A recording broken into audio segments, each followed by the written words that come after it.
is going on, guys? This is Ed from Team Elite, and today I'm going to be showing you guys my Eldritch Invoked Spellbook Nemesis deck profile. I'm actually super happy that I've built this. This has actually worked for me really well. I've actually been testing this deck out for like somewhere about a week or so now, and as a little bit of testing that I've done a lot of testing with just bigger decks, and the reason why my deck can play so well against other decks is just because of the small spies that I threw in there. You know, I am an old school, true Draco deck player, so there is some true Draco spice in there. And for that reason is because I also have built a true Draco Eldritch deck. So hopefully I will profile you guys that soon. But for now, let's go ahead and get into what I gotta show you guys. So for this deck profile, we're gonna go ahead and start off with the basic three, which are gonna be our golden boys, our three Eldritch boys. Gold boy, gold does sink, and we found that out the hard way. One of our cards got water damaged or whatever from the pool, and it just sank, man. It was a sad day. But you got to play the three golden boys because this is an Eldritch deck, and as you guys can tell, I only play 40 cards. So the more consistency, the better. After that, you got to play your three invokers. Invoker's one of the best monsters in this whole deck. It's really good. It's probably going to be the one card you want to normal summon, and it doesn't matter if you normal summon this guy or if you normal summon out your blue boy. So you got gold boy and then you have blue boy. So blue boy, it's a spellbook engine, normal summon. You add either your secrets or your knowledge, whatever you want to add. It's a really good card. Sometimes I open up that, and I also open up Elister, but in that situation like that, you just gotta go for Elister, depending on if you're going first or second. It's really gonna be up to you. After that, I do play the three Magician Souls. I think Magician Souls is such a good card. I think that if you're not playing Magician Souls in this deck, it's actually kind of wrong. You can play it at 2, you can play it at 3, but you cannot not play it. It's a really good card. It's a stupid busted card. And for the one card that you want to send to the graveyard, it's going to be your Apprentice. Some of the times I open up Magician Souls and I open up my Apprentice. That's fine. It doesn't matter. Just go ahead and normal summon your Magician Souls, and after you normal summon your Magician Souls, you can go ahead and ditch something for your Apprentice. There's a lot of cards here in this deck that that are going to benefit from going to the graveyard, and that's one of the things that you want to do. You want to be able to benefit anything that goes down to the graveyard. After that, I do play a couple of Nemesis cards. I have my Nemesis Flag and I have my Nemesis Corridor. That's all I play. That's all you need. Honestly, it's a really good 2-card engine. I've had situations where they banish my Eldritch. Doesn't matter. Doesn't matter if they banish my Eldritch. Why? Because I play Nemesis. All I do is just play 2 of them. I play Fire and Wind. Why do I play Fire and Wind? Because those are the 2 attributes that I'm using to go ahead and invoke summon. That's it. That's all you need. You could honestly play more, but in a situation like that, you're gonna see them too much, and you don't want to see them too much. You just want to see them every now and then. You want to go ahead and mostly rely on what your opponent has, which is gonna be what's gonna get you the key to this game, because you want to go ahead and Eldritch as much as you can, and maybe bring out one Mechaba, because that's all they play, just one Mechaba. After that, you got to play the 3 Meltdown. Meltdown is stupid. If Meltdown doesn't get banished, I'll be super happy. But, Meltdown is going to probably get hit some way, somehow in this upcoming ban list. So make sure that you guys that are playing Invoked, you guys know that it's probably going to get touched. After that, the 1 Terraforming, because you can't play more than 1. If Terraforming was at 3 again, just like it was just recently, I would be playing 3 because, Terraforming is stupid. Why not? After that, you play the El Dorado land, but actually the Ed land, Cursed El land. I really like the name here, Cursed El Dorado. It's a lot better than Cursed Ed land. I like El Dorado thing. Just the theme of it, just El Dorado sounds a lot better. After that, one of the things that I realized is that it's just some of the times you want to activate this card and you just want to add gold lands to your hand, because it's like I said, it's a 40-card deck. You're gonna open up with Eldritch, and the more that you open up with Eldritch, that means that you're gonna need more trap cards, more cards to send to the graveyard. So you just add a gold land or whatever the heck you want to add. I do play the counter card, so you can play with the counter card. After that, I play the 3 invocations. Invocations are mandatory. You could play 2, because most decks play 3 right now, but you could play 2. It doesn't matter. It's up to you. But the ratios that I'm playing right now, 3 works perfectly for me. After that, we're gonna go ahead and continue with the Spellbook of Knowledge. Spellbook of Knowledge at 2 and 1 secrets. Why do you want to play 2 Spellbook of Knowledge? Because you already play you already play 7 spellcasters. That's 7. It's not like you're just playing 2, or it's not like you're just playing 3 and you can just get away with playing 1. No, sir. You're going to go ahead and play all 7 of them. And when you play all 7 of them, you're going to need to play 2 secret, 2 knowledge to be able to destroy whenever you need to. 1 turn and then the second turn, whatever. You go in first, you go ahead and draw, set up a good board, you end your turn, and then you continue. Whatever. Your opponent does something, you negate it, you destroy it, there can only be 1 it, whatever you need to do. And then next turn, you're going to go ahead and normal summon again. Why? Because you're going to have Eldlich back in your hand because you probably Eldlich first turn. Who doesn't, right? And you get to draw another 2 cards. This card is stupid. Then the 1 secrets because you gotta search that knowledge. I played 2 super polys, which has been working great for me because I've been playing nothing but Shaddolls, and I hate Shaddolls. I really think the Shaddolls are gonna actually be really good. Still, a lot of people have been giving up on them, but the reason why they've been doing that is because Emancipators are so good, and people just think that because people hop off of playing Shaddolls and go into Emancipators, they think that, oh wow, Shaddolls are dead. No, they're not.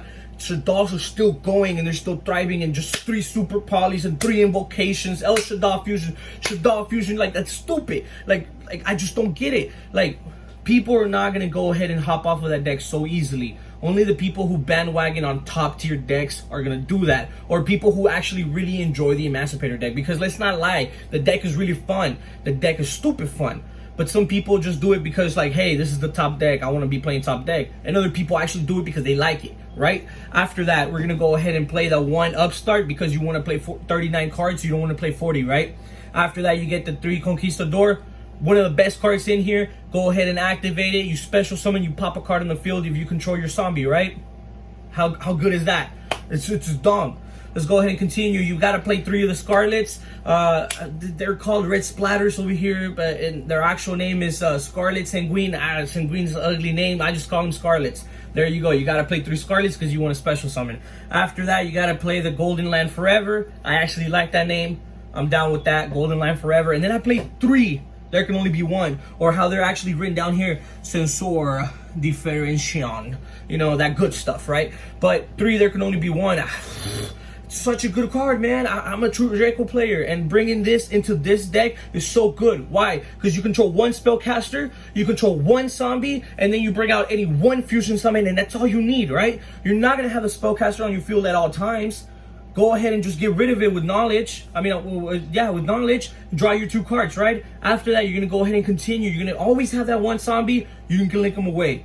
Cool, whatever. Link them away, bring another one back from the graveyard, or the same one that you just linked away. It's not that deep. It's not that hard. There's a lot of things that I'm playing in my extra deck that are going to help you make sure that you stay with there can only be 1 on the field. Because sometimes you're going to be like, oh, hey, I have him in my graveyard. Let me get rid of there can only be 1. No, don't do that. It's the wrong choice. Don't do that because you want to get rid of anything else. I'd rather get rid of a Meltdown. Meltdown is really good, but it doesn't 100% benefit us here because that's not all we relied on. We rely on our Eldritch and we rely on our Invoked engine, right? But you don't have to 100% rely on Invoked like you would normally do in like Invoked Mekk-Knights, right?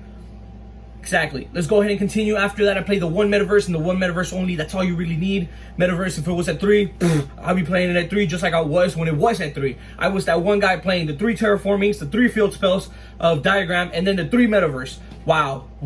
It was stupid good. I was also playing 2 Mystic Mind. But let's go ahead and continue. After that, I play the 1 Mud Dragon. On some situations with certain decks, I play 2 Mud Dragons because sometimes, other decks, with a lot of light targets, they're going to have a lot of light targets with different attributes or whatever with different types, and then just things going all around. Just get rid of their stuff. Honestly, that's all you need to do. After that, you play the 1 Starving Venom. Why not? Because super poly target, right? You got to play the Predator Plant for those people who are playing hardcore dark decks, honestly. You got to continue. You play the 1 Shaddol Construct because that's just, a little tech that I like to have. And then the 1 Window. These last 2 aren't 100% mandatory. I just like to play them because like I said, I play a lot of Shaddolls and it's pissing me off. But I still like how the deck runs. I respect it, I like it, but I don't like it for myself. I think the deck is good. I think that people that are playing it are doing great. Good stuff, right? But just not for me. Let's go ahead and continue. The 1 Almirage, that's all you need. Normal summon, link away. 1 IP. 1 IP Masquerena, it's more than necessary. 1 Predator Plant, that's all you need. Then you play your Unicorn, you know, because why not? Like I said, you're gonna play that 1 Borreload, you're gonna play that 1 Avermax. That's really all you need. A lot of people can't really get over Avermax, and if people have Avermax, just Borreload it. Honestly, it's not that hard. Just Borreload their stuff and take it away, and you're done. After that, you're gonna go ahead and play the 1 new Invoked monster because this is post E-code. You know, like I said, this new Invoked monster, AU, whatever the heck his name is, it's really good. You know, it helps you through things. You know, you just super poly their stuff if they have it. You know, like against Shaddoll Invoked, it helps me out a lot because they bring out a fusion monster, they bring out their Eldlich. You just super poly their stuff, and now they don't have anything, right? Cool. Whatever. Let's go ahead and move on. The 1 Mechaba, that's all you really need. I've never had the situation where in this deck I need more than 1 Mechaba. I think that it would be good to play a second one if you wanted to, as your personal spice. Playing 2, I don't like it. I think the 1 is more than fine because of the reason that I'm playing the new Invoked monster. I just want to specify that. I think Mechaba is great, but the only reason why I don't play 2 is because I play the other one. But let's go ahead and continue. I play the 1 Purgatrio. Purgatrio is my favorite Invoked monster out of all of them. I think Purgatrio is freaking amazing. And then after that, I play the 1 Raijin because, like I said, I'm going to be playing the Flag and I'm going to be playing the Corridor. After that, I don't really have a side deck, but let me show you some of the things that you actually can play. You interact, you can switch out, and it doesn't really hurt the deck if you play these. I have the 3rd Nemeses monster here, the 3rd Nemeses monster. It's good enough, but it's not great because of his attribute. Like, it doesn't really help you out much. You know, it's just whatever. You could play 2 Potted Desires, you know, as a personal thing. I hate Potted Desires. I think that it hurts me more sometimes than what it actually helps. Most of the times when I activate Potted Desires, I end up banishing something, right? Like, I was testing Potted Desires, and I hate it because I activated it in 3 different sets against 3 different games. And on set 1, I probably activated it like 2 times, and in all 3 different games, and I ended up banishing 2 Conquistadors like twice. Like, 1 in one time, and then the other one in the other time. I hate it. Like, dude, what?